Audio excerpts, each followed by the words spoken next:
नमस्कार दोस्तों, career studio में आपका स्वागत है।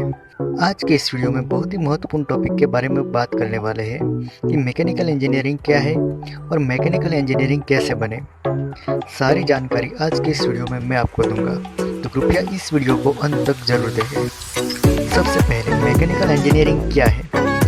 आपने न जाने कितनी बार मैकेनिकल इंजीनियरिंग सुना होगा और आपको पता भी होगा कि मैकेनिकल इंजीनियरिंग क्या है, लेकिन अगर नहीं पता है तो कोई बात नहीं। दोस्तों, मैकेनिकल इंजीनियरिंग भी सिविल इंजीनियरिंग की तरह सबसे पुरानी इंजीनियरिंग की ब्रांच है, जो हमारी रोज़मर्रा की ज़िंदगी का एक हिस्सा भी है। जी हाँ दोस्तों, जाने या अनजाने में हमारी रोज़मर्रा की ज़िंदगी का हर एक पहलू मैकेनिकल इंजीनियरिंग से प्रभावित होता है, क्योंकि हम जो भी मशीन और उपकरण का उपयोग करते हैं, जैसे कि गाड़ी, मोटर, वाटर पंप, कंप्यूटर और भी कई सारी चीज़ें जो हम रोज़ उपयोग करते हैं, उसको डिज़ाइन और डेवलप मैकेनिकल इंजीनियरिंग ही करते हैं। मैकेनिकल इंजीनियरिंग में ज़्यादातर जनरेटर के माध्यम से इलेक्ट्रिसिटी का distribution, automobiles, electric motor, transformers और अन्य हैवी व्हीकल के बारे में पढ़ाया जाता है।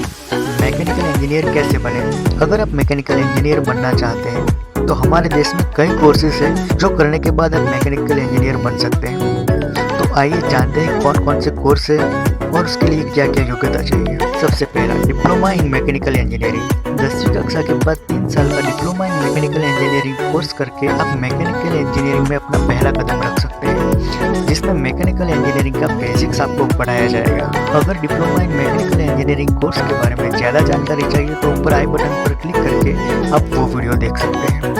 दूसरा, अंडर ग्रेजुएट कोर्स। मैकेनिकल में अंडर ग्रेजुएशन में 2 कोर्सेज आते हैं, bachelor of technology in mechanical engineering यानी बीटेक इन मैकेनिकल, और दूसरा bachelor of engineering in mechanical यानी बीई मैकेनिकल। दोनों कोर्सेज के लिए आपको 12वीं कक्षा गणित, फिजिक्स और केमिस्ट्री के साथ कंप्लीट किया हुआ होना चाहिए।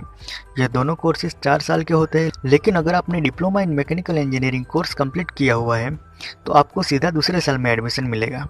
आगे बात करें तो पोस्ट ग्रेजुएशन। पोस्ट ग्रेजुएशन में भी 2 कोर्सेज होते हैं, जिसमें एक एमटेक मैकेनिकल और दूसरा एमए मैकेनिकल।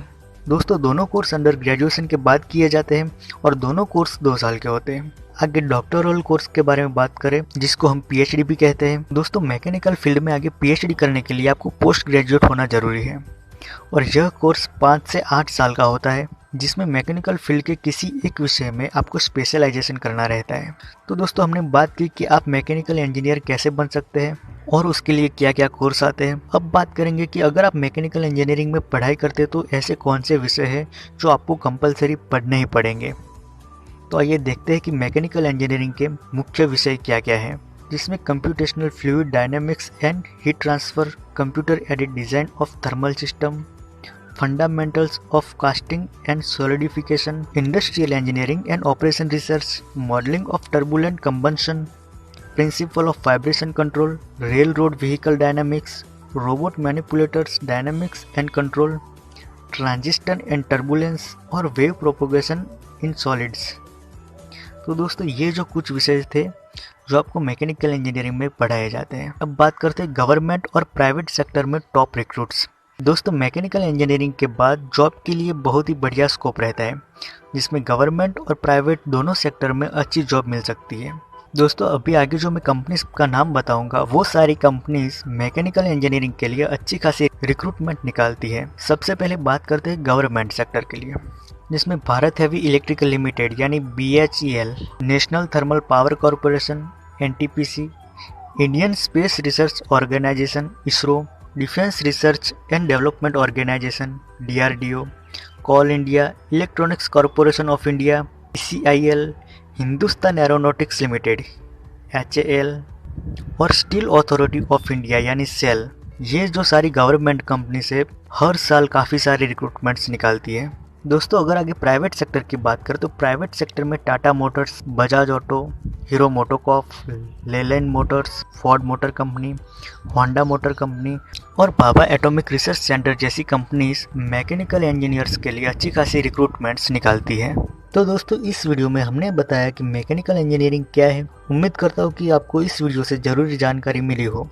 अगर अभी भी आपके दिमाग में इस वीडियो को लेके या फिर करियर को लेके किसी भी प्रकार का प्रश्न है तो आप हमें नीचे कमेंट बॉक्स में पूछ सकते हैं या फिर हमारा ऑफिशियल जीमेल आईडी careerscenario@gmail.com पर भी हमें पूछ सकते हैं। हम हो सके उतना जल्दी आपको आंसर देने की कोशिश करेंगे।